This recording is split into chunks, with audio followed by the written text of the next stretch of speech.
Welcome to the Kathy Barnette Show. I am not going to filibuster around here a whole lot because I was behind the scene having this conversation with my next guest, and we were like, hold it. Let's just put this on tape. And with that, let me introduce you all to Tim Young. Hello, Tim. What's going on, Kathy? You know you're one of my favorite people, right?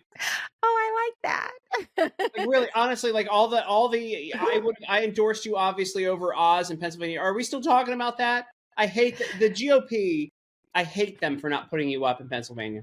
I know. You know, I love how you said, are we still talking about that? Because, I don't know if Democrats do it, but I certainly feel like everyone just wants to move right on as if that didn't happen. I'm perfectly fine to do that in many regards, but I think there are lessons to be learned. Yeah. And not just with this, but with a lot of things in our country right now. Like before you have time to digest what just happened, we're moving right on to like 5 more major events, right? And so you never have the time to pause, let's reflect, let's learn something from what we just went through. But because if you don't pause and learn, then you're going to become victim to that again. The probability is very high that you're going to fall back into that trap once more. So can we talk about it? I don't really want to talk about it. I'm like exhausted of it, but I do recognize that we live in a culture where you're not supposed to talk about anything that just happened 5 minutes ago. You're just supposed to look forward all the time and be happy. Let me just say this and then we'll move on, all right? Because I always bring your name up. And I bring it up for one reason. The party and all of the powers that be did their worst to try to character assassinate you, and you're a good person. And then they turned around and they were like, hey, endorse us, be our best friend now, like literally the next day. Yes. And you were the only grinded me. Yep. But you were the only person who I've ever seen in history go, F you. And you didn't say that, obviously. You're a clean person. You're family friendly. But you're the one person in all of politics who acted like a real human being in the situation. It was like, shove it. We can move on now. But I just want to congratulate you for being a real person. Thank you so much. Look, now that you said this, I don't want to move on. I want to talk about it. But no. So weird, right? Because who gets punched in the mouth and then 5 seconds later, you're supposed to break bread with the person who just punched you in the mouth? Like, no, this is crazy.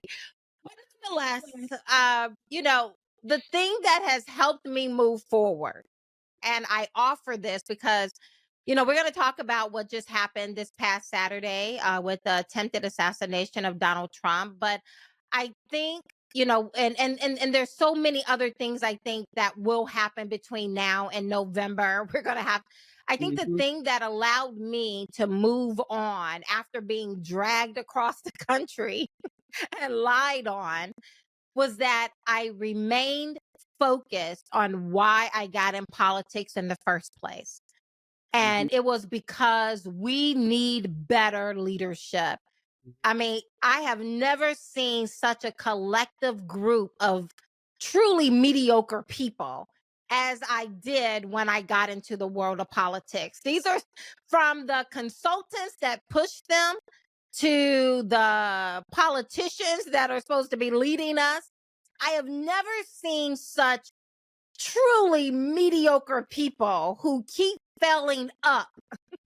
They fall down, they fall up. So like similar to you, because I think you're a good example of like a real person, right?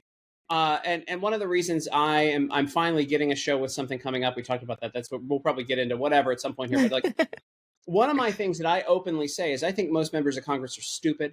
I've interviewed over 100, probably 150 of them. I've consulted a few.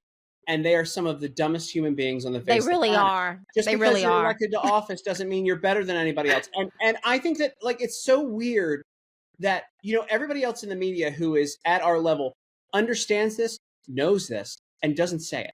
And they play the game because they want to kiss everybody's butt. They don't realize that independent media is on the rise. We can do things on our own. We don't need these big corporate structures. We don't need the big national political structures. They need us. And the more that I realize this, and the more like independent I've become, like I'm not at the RNC. I don't want to go to the RNC. I don't want to schmooze with people. I'm not a schmoozer. I hate it. Like, and I'm not drinking right now. I haven't been drinking for like 5 months. That's what I have to get through the RNC. Like, I want to see Trump come out and do his thing and get his ovation, right? That's it. I don't want to be around anybody else there. I don't want to deal with it. I don't want to, like, you know, the whole like sucking up to people. I'm over it. I'm beyond it. And that's why closer than we are, because I think we are anomalies. I was just talking to someone, and I could go to Milwaukee if I really wanted to go to Milwaukee, but I hate wasting time. I hate kissing people's behind. I suck at it. I'm horrible at doing all of that. I want to be effective. I want to effect change. I'm not a delegate. I don't need to go. There's no vote. I'm not working on somebody's campaign. I will just be in the room where it happened. I think that's, I guess there's something there. So I don't want to denigrate those who went just to be a part of this historical moment. But for me, I love my family, and I'm always weighing, right? Like if I go here, that means I can't be here at home or doing something that's very effective. So I agree with you on that. No, look, if you're there as a delegate to vote, God bless you. That's your job. I'm glad that you're doing it. And I'm grateful for y'all. Yep. If you're there for the show, look, I went in 2012. I've been in politics for 22 years now, actually. It's kind of crazy to think about. I went in 2012. I said that was going to be it for me. It was in Tampa. They had us. I was part of I was with the Texas delegation as a reporter in Oklahoma, and they had us like 20 miles out of Tampa. So we'd have to drive all the way in every morning. It was 100% humidity. We had to walk outdoors through like 30 minutes of security. I sweat my butt off to see freaking Mitt Romney. All right. So I'm done. I also saw the Clint Eastwood with the Empty Chair Act. I was there for that. Yes. Look, I wish I was there to have the feeling of the crowd and be a part of it when Trump comes out. And that's I mean, you know what? I mean, yes, the feeling, right? And I know, and I remember one girlfriend saying to me, Kathy, you're taking away, the fun of just being there. And I get it. I'm not denigrating any of that, but I just don't have it in me to pick up pom-poms and go rah-rah between now and November. I want a real plan. I want real strategies. Being at the grassroots in what I did in Pennsylvania and with Vivek, I recognize the importance of the base. I recognize that there is tremendous apathy all across our country. And we need a real message. And I think that is the key to really winning big, not just the flyovers and the rallies and the TV commercials, but having the ability to go to the people, grassroots, door to door, and get in their face, have those conversations, sit in those rooms. I think if either party figured that piece out, that party will win. Yeah, no, my buddy is running the Pennsylvania Chase, and in Pennsylvania, he's the door knocking king, Cliff Maloney, and he's out there. I think he's got like 200 or 500,000 doors he's knocking, something crazy. He's organizing that, so like he's out on the ground doing that. He's one of the people. He doesn't get a lot of recognition for it, but he's one of those people who actually has a track record of flipping seats. He tested his plan in Idaho, and he flipped seats in Idaho in small local district seats, and now he's like putting it on the grander scale and coming in Pennsylvania Chase in Pennsylvania. Like I said, though, man, the only reason I would ever want to go to this RNC, and I turned down 1, 2, 3, 4, 5 opportunities to go. I was offered tickets to media. I was offered tickets to and all this stuff. I would like to feel that place shake, because I've only been in 2 stadiums that have shaken before. It was the Mets beating the Yankees in one of the first interleague games. The Rock beat Triple H at Backlash in like 2002. That was a WWE thing, and I think the place is going to shake when he comes out. If I'm them, I have Trump start this thing. God bless the USA. He walks out on stage and either says "you missed" or says nothing at all, waves, and then walks right back out. But yes, right, and you can have your feelings about Donald Trump. I really don't care. I don't spend any time trying to justify my feelings towards Trump. Good, bad, indifference doesn't matter. But I think that there are those rare moments where you get to see a glimpse of who the real person is behind the mask, when no one's looking, when things are awry and they think no one is paying attention, or just that moment, right? Like something happens, startles them, and then you get a glimpse at who the real person is. And when you look at how Trump responded to his ear being grazed, coming to his real to the understanding that someone just shot at him, and his initial response was like fierce and the pumping in the air, and it's like almost like I don't give a rat's behind, right? Yep. I think that is who he really is. And I think regardless of if you don't like him for this reason or that, I don't care. But I think that split second after it all happened, that man, I think that is what we need in our country today to get us out of the literal hellhole, the shadow government that is actually running our country right now, because we know Joe Biden is in. The hellhole that shadow government has put us in. I think it's going to take that kind of, I don't give a flim flam what you think of me right now. I'm still here. I think we need that person. I think in that moment, Trump went from a guy who knew what his purpose was on this planet to a guy who knew what his purpose was on this planet. Wow. Like he went from the guy who, like, it's one thing to be like the party head and like be the, the guy who's been attacked and yada yada. And even the mug shot and everything, he posed, he gave a good mug for the mug shot, the whole thing. But in that moment, how many of us, look, I've been held up at gunpoint. I wouldn't have thought to put my fist in the air and be strong afterwards. I felt weak. And like my humanity had been stripped from me when I had been held up at gunpoint. This man was shot and he got up, and like in that moment he knew his purpose on this planet. He went from Donald Trump, any Donald Trump before that moment, to the Donald Trump afterwards. It's a totally different character. It's someone who knows that God saved him and he's here for a serious purpose. Determined, focused, fierce. I don't care what you think about me. I'm a fighter. I think when I look at where we are in our nation, I just had Gordon Chang on. I'm sure you're familiar with him. And Gordon is, there's a lot of doom and gloom when you go to Gordon's Twitter page, but I believe it's based in reality. I don't think it's something, I think it's at our own detriment if we're not paying attention, or if we don't really understand the threat that is at our door already, or have already let itself into our country.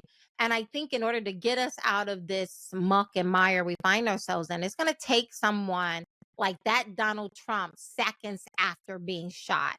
That, if you can package that, put it in a bottle, that is what we're going to need every day over the next 4 years to get our country all right. Do you swear on your podcast? Can I swear on your podcast? Go ahead. As long as it's not too hard. No. That was some Rambo shit. That was like, look. Yes. There's no moment.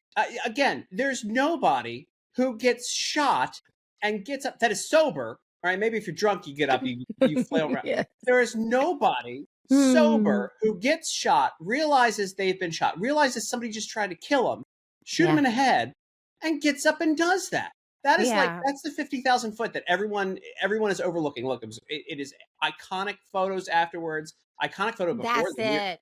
But like, nobody gets up like that. Nobody gets up and goes like, first he's like, let me get my shoes, because the microphone in our dreams, when we think about, like when we, because I think we all think we're courageous. I'm not. I met some people who know that they're not. You apparently happen to be one of them. But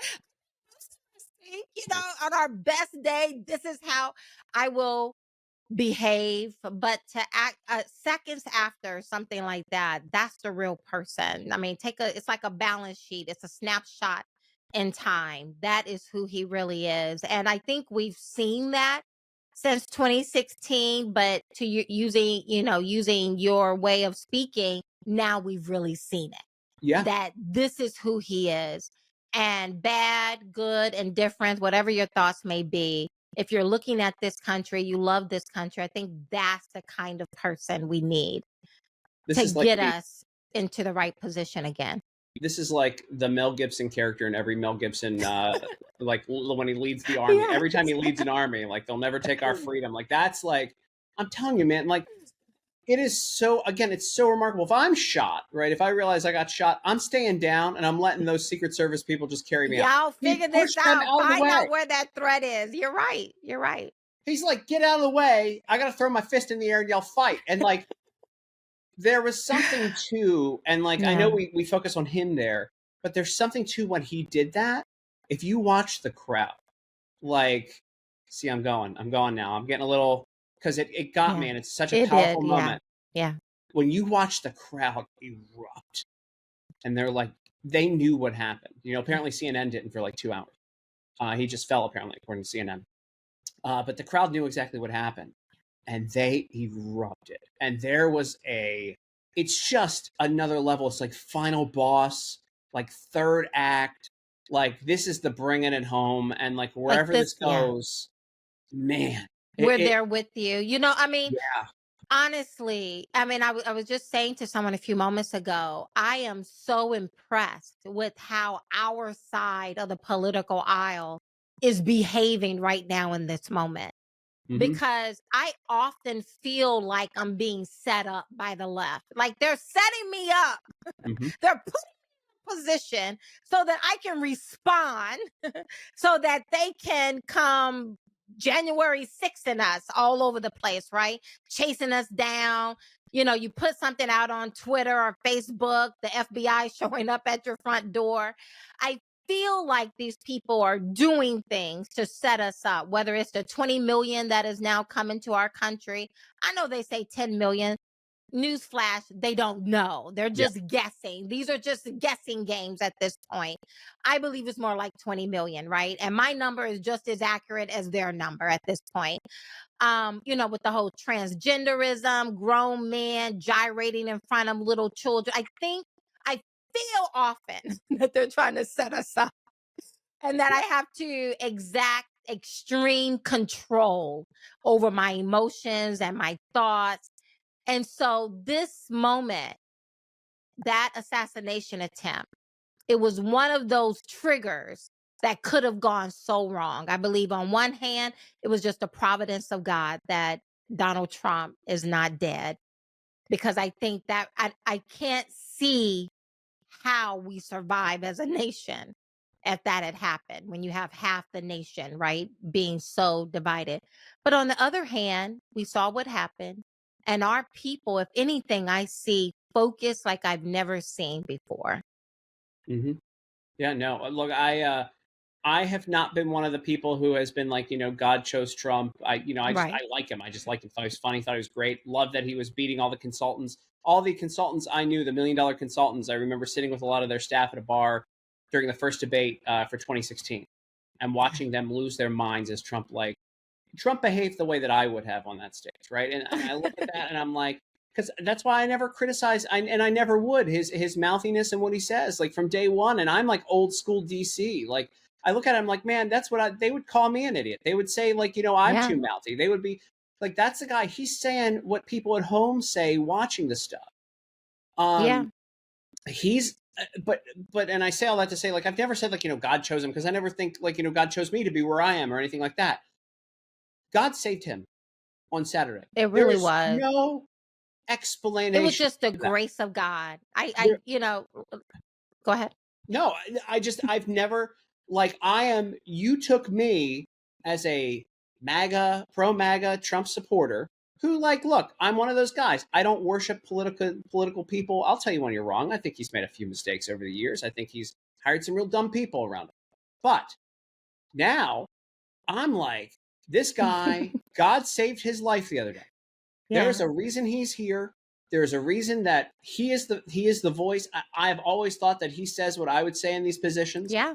And I look to him and I'm like, and a lot of people at home, look, I'm just a normal guy that grew up in Baltimore, like in the hood, Baltimore. You would never believe, because I'm so white. I grew up in the hood. I grew up in the hood in Baltimore and grew up poor.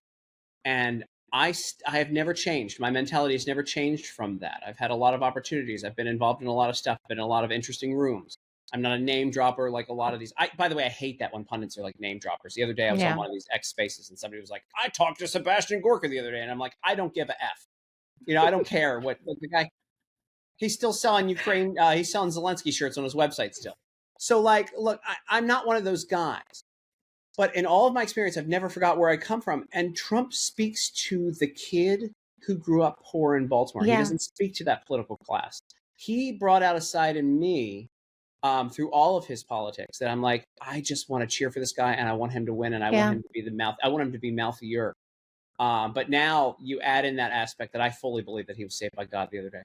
And there was no other explanation for that.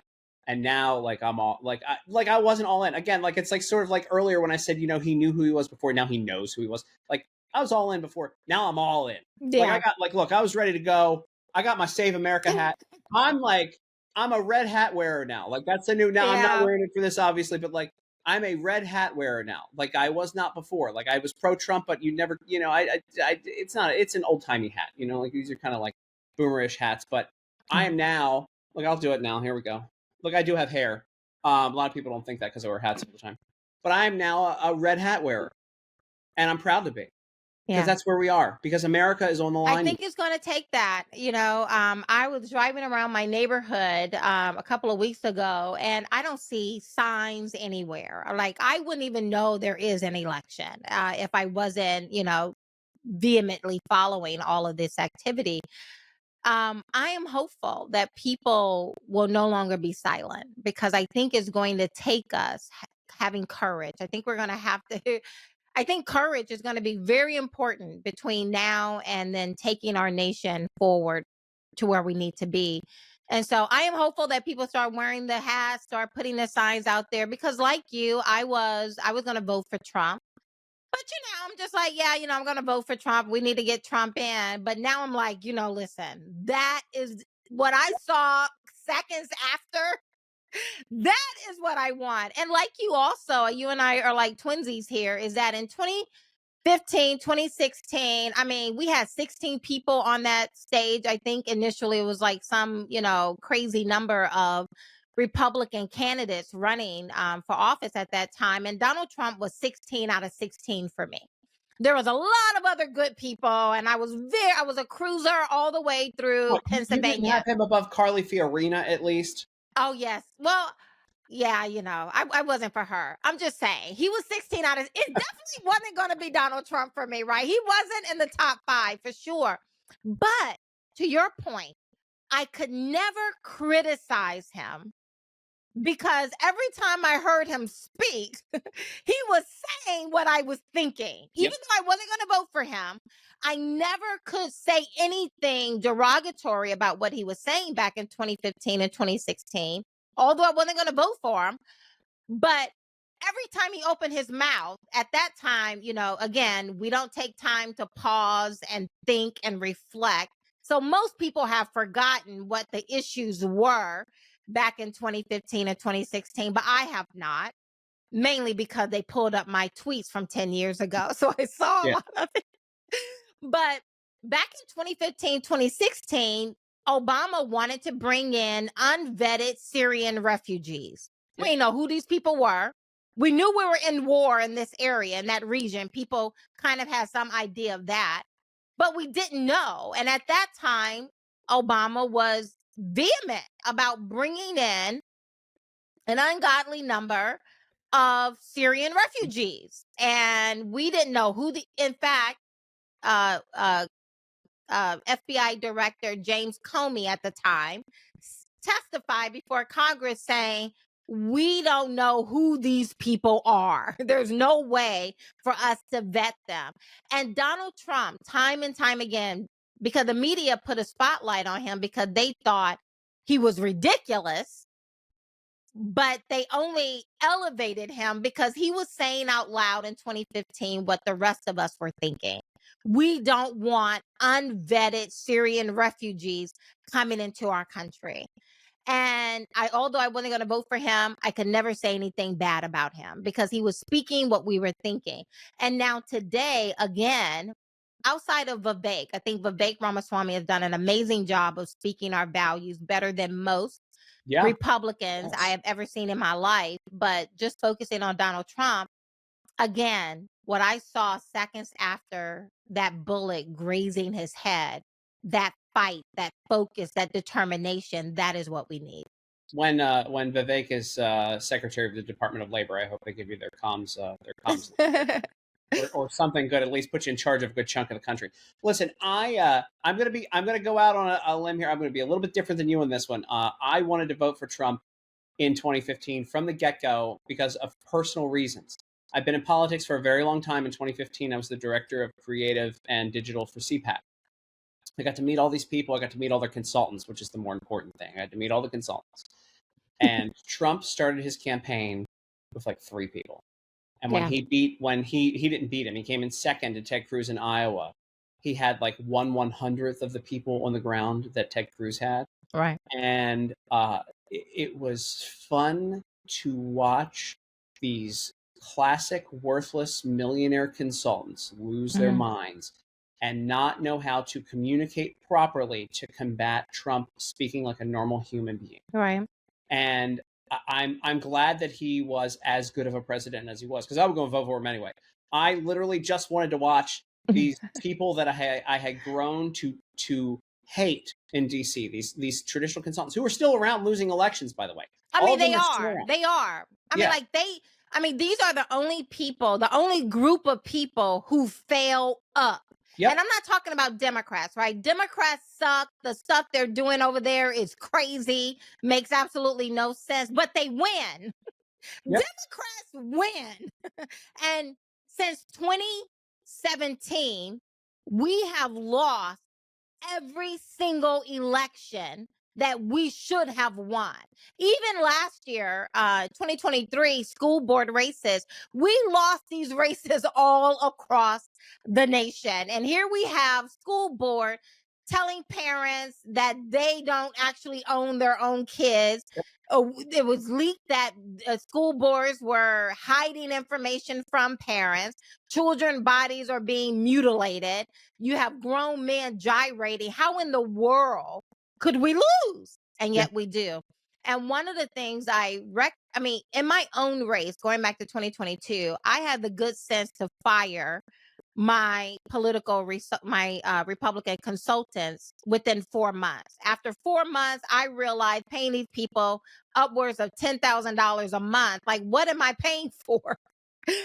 Have that kind of money. You're giving me no good advice other than to sit in a room, make phone calls for 8 hours out of the day begging for money. That's not who I am. That's not my candidacy. That can't be the strategy. So I had the good sense to fire them, and I ran my own campaign the duration of my of that campaign.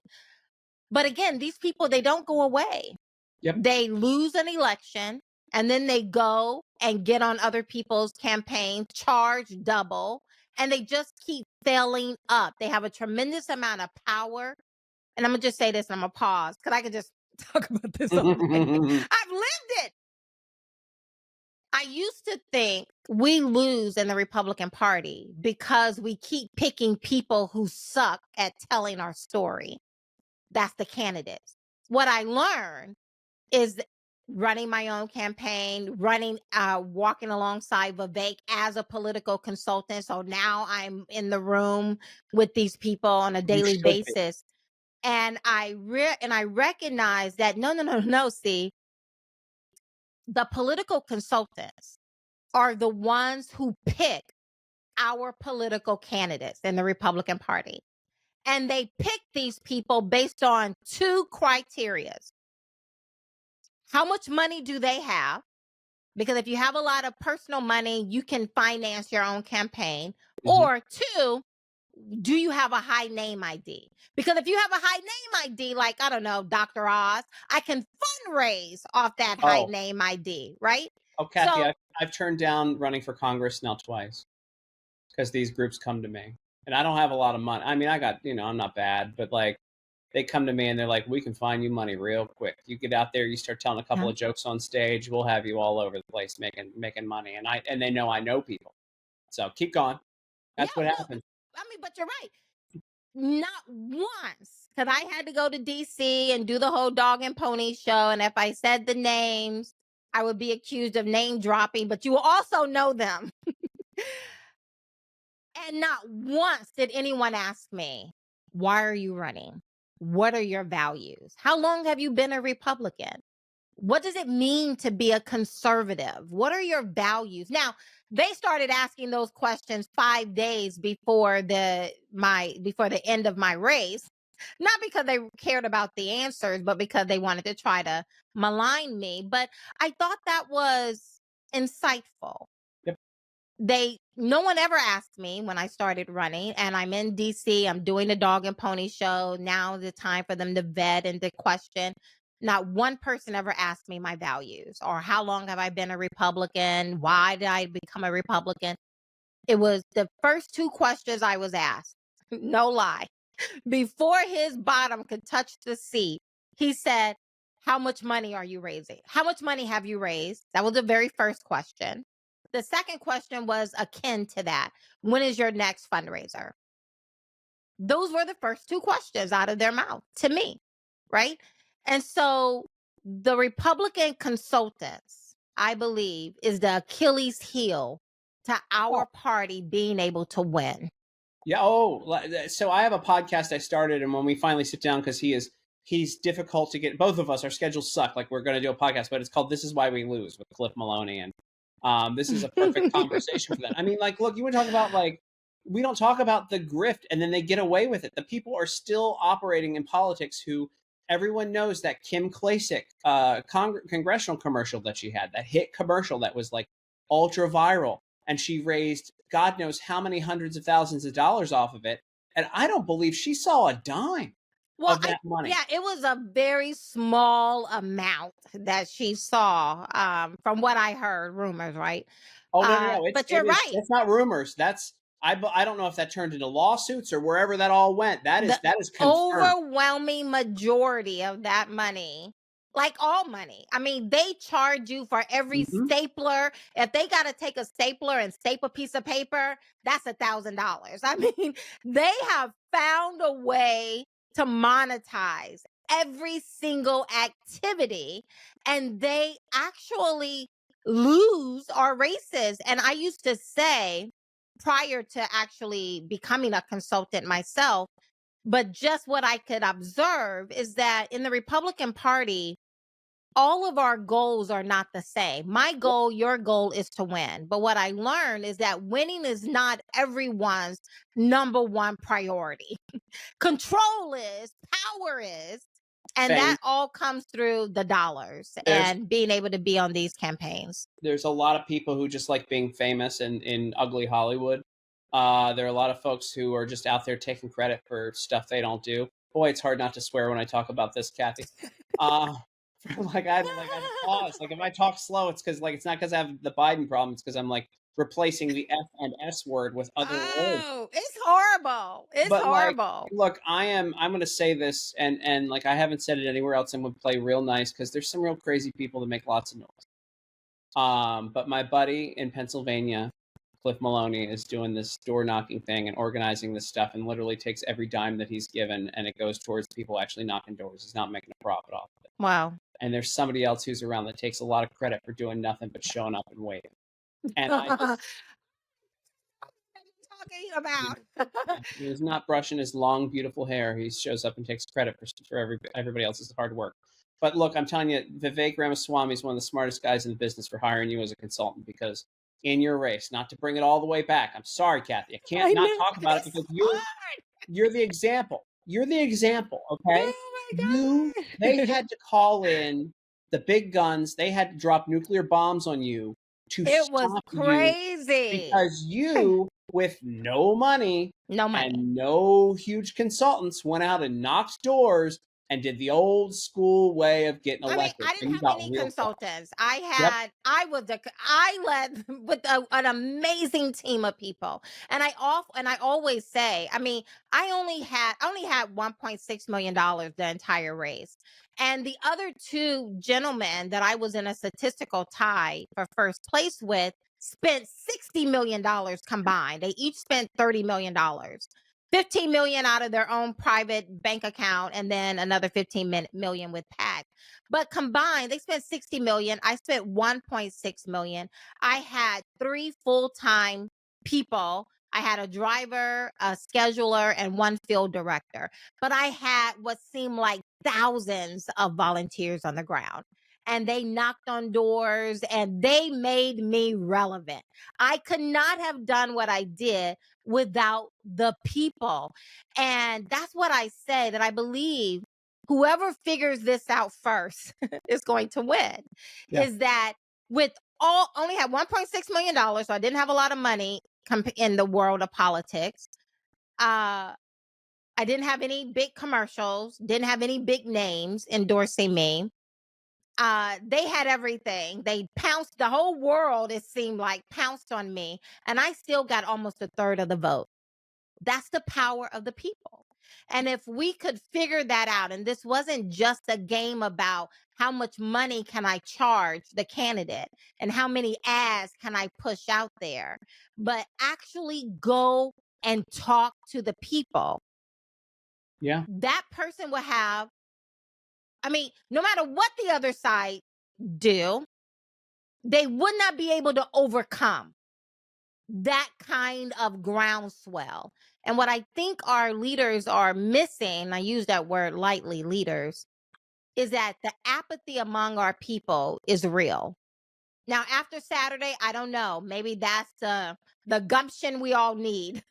Yeah. But prior to that, the apathy is very real in our party, and we need to do a better job. So let's flip the page, because you have a new show coming out. I can't talk about it yet, Kathy. I can't talk about it yet. I'm supposed to get off my butt. I have by the way, I have an AI camera that follows me, so I have to watch it for the video. I need to keep it still. But somebody finally paid attention, and they're giving me what I want to do, a show, and I'm very happy to do it and be funny and have conversations like this. Because you know what? Here's the thing. I believe that I can get more real conversations out of people than the normal. I'm so tired of these political, even the podcasts and stuff, where you have the same boring talking points and whatever, and we're not gonna let that happen. Again, like I jumped. I don't know if your producer told you when you guys reached out to me to do this. I think I responded in 5 minutes. Because like you're a real conversation. You're a good conversation. I had you on the radio a bunch. Will Cal even says the same thing. When we talk about you behind your back, it's all positive, lady. Well, you know, you guys played a significant role in me being able to do what I did in Pennsylvania, because the mainstream media would not have me on. Even some of these people with huge platforms, right? These, what do you call it? Influencers on social media, talk about a grift, right? I don't believe half of these people. If you do a little bit of Googling, half of these people who have multiple millions of followers either have very blatantly lied about stuff to get clicks, or used to be libs that now have just come over because they realize they can cash in. Or all they have to do, unfortunately, for our people, and that's why I started an organization called Be Better America, because as much as I would like to blame the powers that be for what happened to me in that 2022 race, most of the stuff they were saying about me was just so blatantly false, that if the people weren't so gullible, that they would have seen that and would have been able to do better, right? And so I spend an exorbitant amount of my time talking to the people, making sure that the only way you can be manipulated is if you're in a position to be manipulated. So let's not be manipulated, right? Let's not be so gullible. But you're right.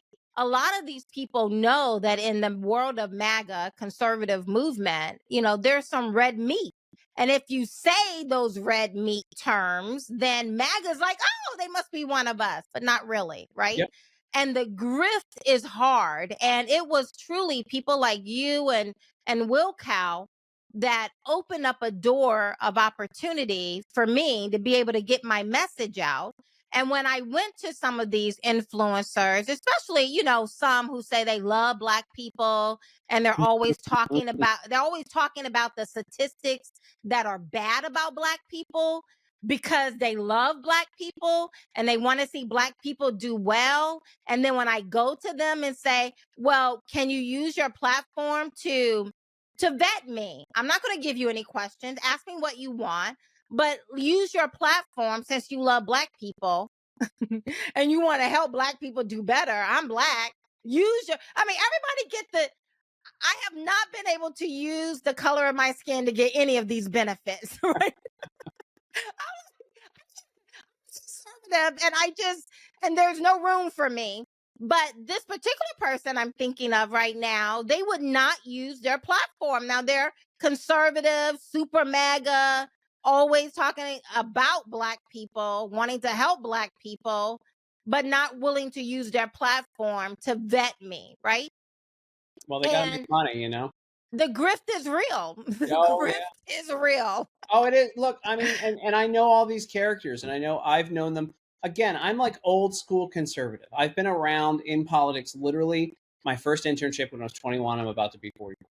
I've been in DC for that whole time. I've been in politics that whole time. I've been in journalism. At one point, I was the young member chair of the National Press Club. I represented all media under 35. I have a hell of a resume. And I have had many opportunities to say the right thing or do whatever, not say the right thing in the right manner, but say the right thing for the grift. Right. That I could have cashed in big time. I could have extra millions of followers beyond what I have now. I could have extra millions of dollars beyond what I have right now if I just would have said what the talking points that the grifters were running with. And I won't do it.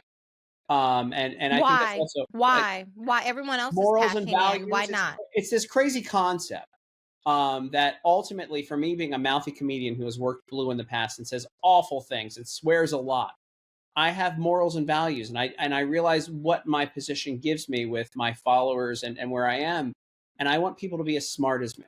I don't want them to be taken advantage by my intelligence, and I don't want to take advantage of other people. I need to sleep at night, and I know I watched my parents.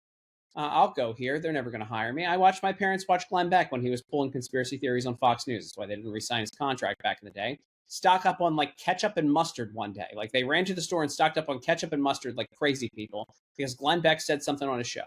And I'm like, what the hell?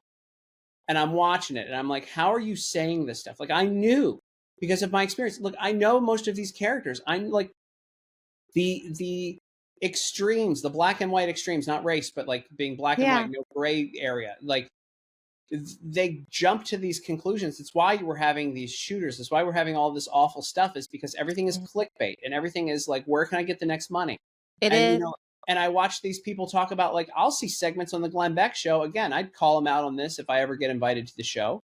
But there's segments where he talks about the financial instability and then sells like some goofy gold group.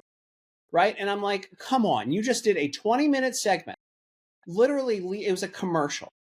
And you led people to believe everything is coming to an end. And now they need to the only way out is to invest in this gold group or whatever that you go there. I'm just tired of it. And gold is good. I guess what you're saying is that the segment before it was really just an info commercial for the actual. Yes, it's shady. Yeah. And I just see it over and over again. I'm no fan. Like he's done some good stuff, but I'm no fan of a lot of the advertising and things that come through like that network. Obviously, that's not who I have the show with, Kathy. And so I'm tired of this. I'm tired of the grift from these people. And unfortunately, with Trump's success comes more of this grift. I talked about, I think Trump has, and Trump, the environment, the universe. Yeah. I think in that 2016, 2020, through those years, it was just kind of a petri dish of grifters. Yes. It just kind of sucked in. Yep. I have a fly trap, a very cute fly trap, but it's still a fly trap, right? But I'm watching these little gnats and flies that somehow find a way into your home. They're just gravitating towards that fly trap, that little sticky sheet. And they're just there. It just draws them into it, right? And I think that is something about the orbit of Trump is that somehow I mean, every grifter there was. I mean, and they found a way to get in good. They monetized that platform, and now they're just putting out all of this clickbait stuff that doesn't help us move the needle. That doesn't do any of that. Well, look, I'm no fan of a lot of these big organizations either that claim that they had part in Trump's success. They did not. Trump is an anomaly. It was Trump truly Trump. It was Yes. truly Trump just being Trump, going out and saying what it's just saying what we were all thinking. I say, you know, like when like CPAC says that they have something to do with Trump's success, that's like Comic-Con saying that they made, you know, Marvel's Endgame the #1 movie in the box office. All right. Yeah, They're exactly. like a fan convention isn't what elevates something that is already awesome. Yeah, exactly. No, it was Donald Trump. Let me pivot real quick because you said a couple of times that you're a conservative. You're an old school conservative. You're a conservative. What does it mean to be a conservative? Really, to me, it's small government, less intrusiveness in people's lives. Do you think that may be one of the reasons why we're also I don't want to say just MAGA, but but just to characterize this conservative group. Do you think we've forgotten why we exist, and that's the reason why we're losing, and instead we're making it about a person and versus the principles? Yes, 100%. I mean, look, Trump. I mean, Trump gets it because Trump is a boomer. Ultimately, Trump is a boomer who grew up in a great America and understands what small government, peace through strength. Again, not reaching into people's lives. That's why, you know, like for me, ultimately, my conservatism is small government, less government spending. It's the restrictions on government. I should agree with lots of well, actually, the libertarians should agree with me. But because Trump had those beliefs and was a little bit more liberal with certain things, the libertarians had to redefine themselves and like went on wacky pills and went crazy. And now all they are is like drugs and patchouli oil is what they smell like when you go to their conventions. It smells like armpits and weirdos because that's all they have left, because Trump should be representing everything that they believe. But for some reason they had to still be different. They couldn't just go along with what was good. But yeah, my conservatism and my definition of conservatism is as small a government as possible, with as little intrusiveness into our lives as possible, but with peace through strength, defending our country. Crazy concept that's conservative. It should be liberal too, but defending our country, defending our borders, having a strong country, having a strong military, and that small government and less intrusiveness and less tax and less reaching into people's lives includes us not getting involved in wars that we don't need to be involved in. Like we shouldn't be Team America World Police. So there's just all of these elements put together. You know, law and order in our streets. We protect our home first. It ain't deep. But it's gone off the deep end. But I don't think we spend enough time talking about why we exist. Instead, we move with the whims of people versus staying grounded to the principles, right? You know, I believe. I mean, I mean, you haven't said this yet. I don't know how you feel about, but even the moral side of things, right? I mean, I know that we try to make distinctions that go, no, just small government, please. But even, John Adams said our Constitution is made only for a moral and religious people, right? Moral, not which church you go to, but just the fact that there's a difference between right and wrong. A man wearing breasts, what do you call it? I don't know, I forgot the like lingerie or something, dancing in front of kids, or like like they literally put on this kind of bodysuit with breasts. And they go gyrating in front of a room full of 5-year-olds.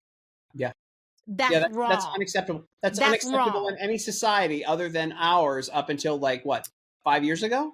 Yeah, but Like that's wrong, right? yes. Yeah. Or Oh, like a yeah. little girl. I mean, the number of little girls, Vivek was so amazing. He allowed me to bring, as part of, going out and talking, especially during the year of these school board races, going out and talking to all of these parent groups with detransitioners, little girls who were lied to, had their bodies mutilated and cut up, whether they, no longer have breasts. Some girls' uteruses were removed at 18. I mean, just evil. I mean, Yeah. even a dog knows to protect this young. Yeah. And so, that too is what it means to be a conservative, of remembering those particular principles and values that actually made our country strong. And one of those was that parents understand or is in control of the education of their children, not the government. But see, I like consider myself a dirty lib now because back in the day and still now, I don't think the government should be involved in who gets married to who. I think that's a church issue. And so like for me, I have no problems if you want to marry whoever in your day. I don't care. But it's when you start affecting other people's children, it's when you start telling other people to what pronouns to call you, and that, at some point it was, at some point between I'd say 2000 and now, it went from it's not your business what's happening in my bedroom to I want you to applaud everything in my bedroom and I'm going to perform it in front of children. But that's actually Bible. What you're saying right now is actually Bible. That's I think it's Psalms chapter 1, maybe Proverbs chapter 1, but it's Psalms or Proverbs chapter 1, where it's not enough to just walk by it. It's not enough to just stand and look. They want you to sit and applaud, right?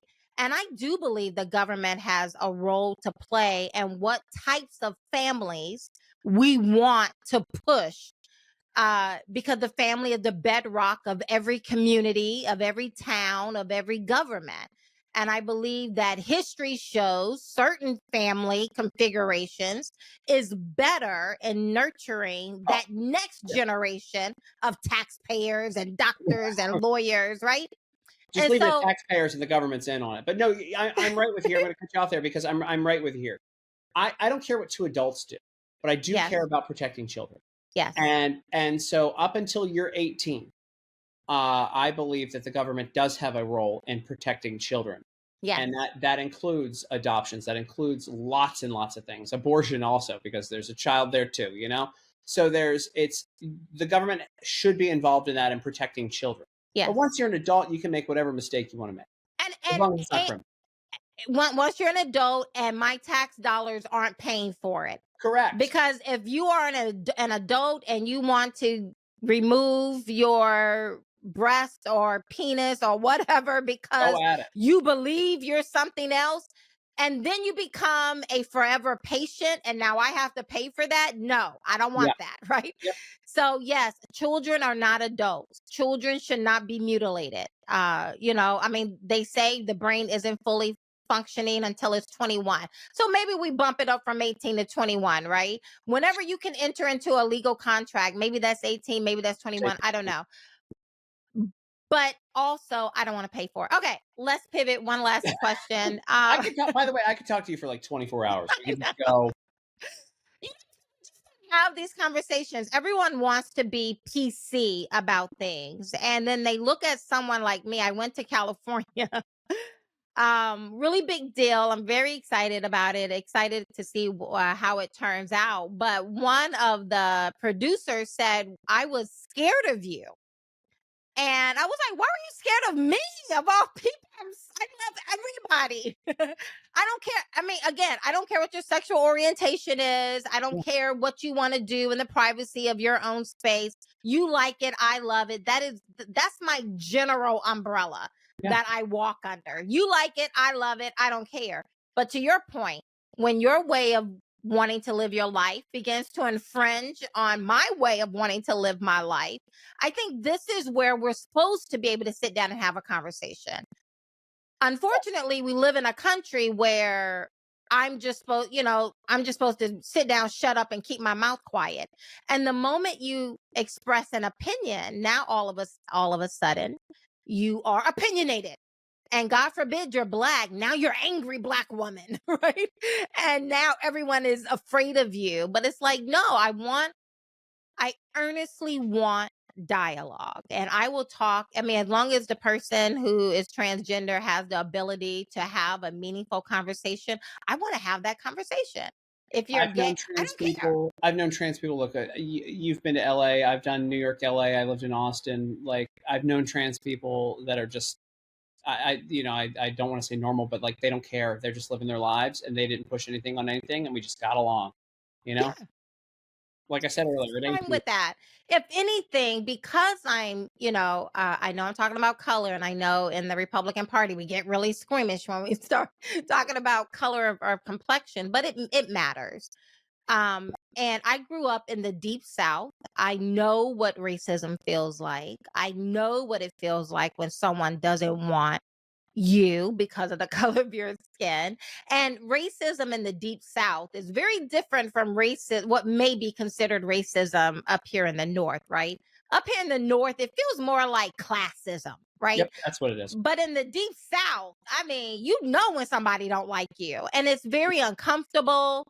And actually, it's not even just uncomfortable, it's fearful. I have felt like, oh my God, I'm in danger. Let me get out of here. I felt that way before. And I would never intentionally push that on someone else, make somebody else feel, that they're not valuable, that they're not important, that they're not loved, right? Intentionally. I would never do that intentionally. And so I'm always very mindful of that as I walk around in the world. But at the same time, I don't think there's anything loving about destroying people's lives or having people to believe a lie that ends up harming them and those around them. Yeah, no, true. It's true. You're right. I got to be honest with you, Kathy. I don't like that I agree with you on just about everything. So like, it's makes it very difficult. Like this, the conversation is like, you say this. I say this when I have good interviews on radio, or when I'm talking to somebody for a long period of time and they make a really good point, and I go, yeah, and then that's it. Like, because you're supposed to always have some sort of follow up, and I go, no, yeah. You on here, and I mean, it's almost like you're interviewing me, but that's what you get. You bring on a radio guy. That's what you get. That is the risk. And it's because, you see, I buttered you up at the beginning, and then I took over the entire thing. I'm just talking. I can't stop. Last question for me, anyway. VP picks. By the time this airs, we are pre-taping this particular episode. By the time it airs later this week, by the grace of God, Donald Trump will have made his announcement. So we're just going to speculate and talk about, the ones that are out there right now. Who's your number one? Who's your bottom? By the way, hold on. We have it. I think we have it. We have the answer. I think we have the answer. Vivek Ramaswamy. So proud of my friend, classmate, and fellow Southwest Ohioan today. We used to watch Bengals games in the bar in law school. It's awesome. We're now here a decade later with JD joining the strongest presidential ticket of our lifetime. He'll be an outstanding vice president, and I look forward to everything ahead for him and for our country. Why am I reading Vivek Ramaswamy's text when you work with him? That's his tweet. JD Vance. I have taken over this interview now. No, I just... You guys will see this. The next vice president of the United States, 39. Wait a minute. Is JD Vance? Or Vivek Ramaswamy? No. JD Vance is joining. JD Vance. JD Vance. I thought it was Vivek. I thought you were reading from Vivek. Okay. No, I have a feeling you would have heard of that one, but yeah, no. I know, right? Like, I should have known something about that. What's going on? Well, okay. My phone had blown up. There we go. Okay, look at that. I know we're recording right now, so we didn't see this. So this is an honest response. Look at that. Okay. Well, what do you think? I like it. You do? Why? Yeah. I think he's a good guy. I think he's a solid policy guy. And I think he's a guy who would be.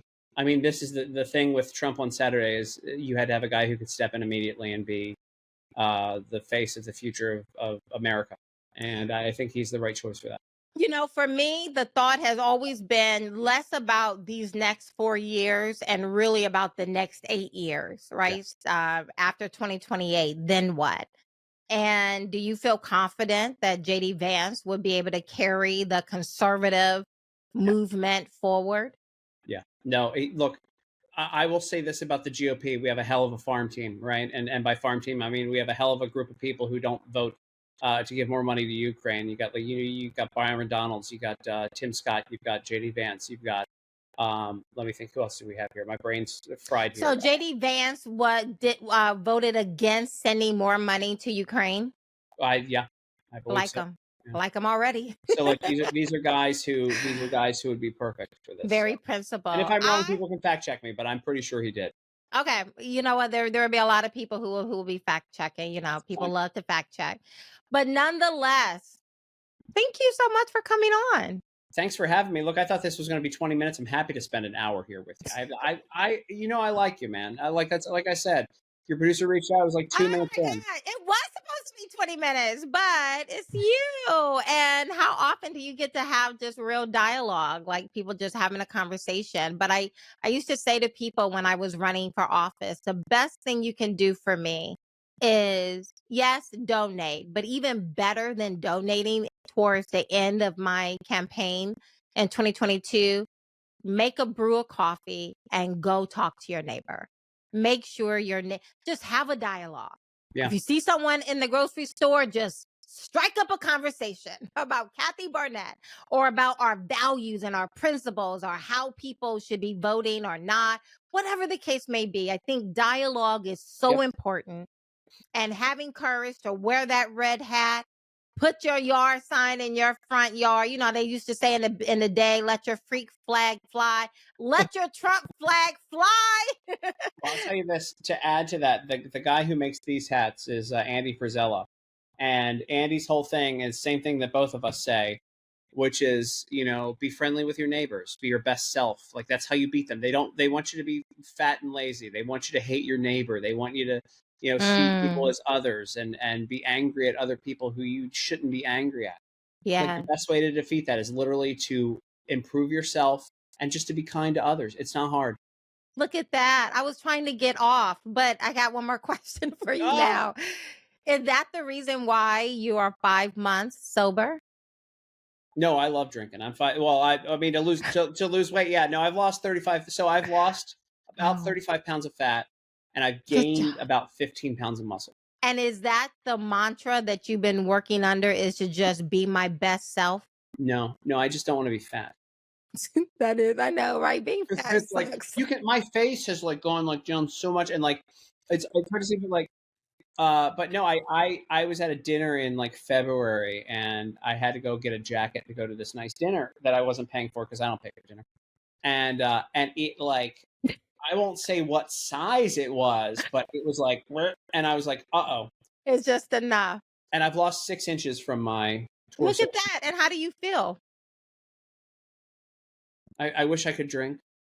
Like, I can't handle booze the way I used to. Like, I got an 800 bottle bourbon collection here, and I love drinking bourbon, and I can't handle it anymore. It doesn't have the same flavor anymore. So, well, I don't know, man. Well, you probably detoxed your body. I am definitely, like, my whole diet is clean.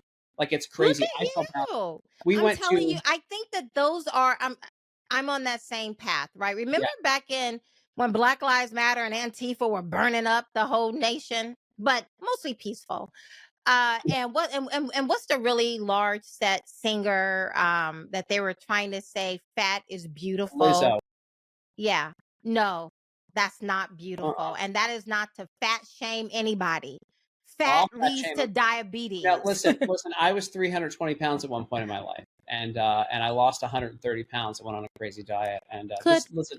We're gonna have to go because I got to go to the All-Star Home Run Derby after this. By the way, I'm not going to the RNC. I'm going to the MLB All-Star game. You gotta have some fun. I'm having fun. Thank you. But you know, I hate fat people. I hate them. Stop it. No, you Especially don't. people who say that they're beautiful. Look, if you can't do anything about it, it's one thing. But if people who are like pushing that they're, I can't look We love as a fat former people. fat. We love all people. We love skinny people. We love people. But let me tell you, your ankles are not loving it. Your hips are not loving it. Your back not loving it. Your neck is not loving You know who it. is loving it? McDonald's. McDonald's, I'm loving. And the pharmaceutical industry. Oh, yeah. Right? Yeah, the pharmaceutical industry. So we all just have to do better. Be your best self. I love it. Thank you, Tim. Get me out of here before for coming on. I appreciate you. People. All right. Stay right there. Stay right there. Don't get off. Okay, everyone, you know the drill. Click, like, subscribe, notify. Thank you guys so much. We are blowing up on YouTube. I'm loving it already. Thank you so much. I appreciate you guys. Make sure you share it. Blessings. Bye.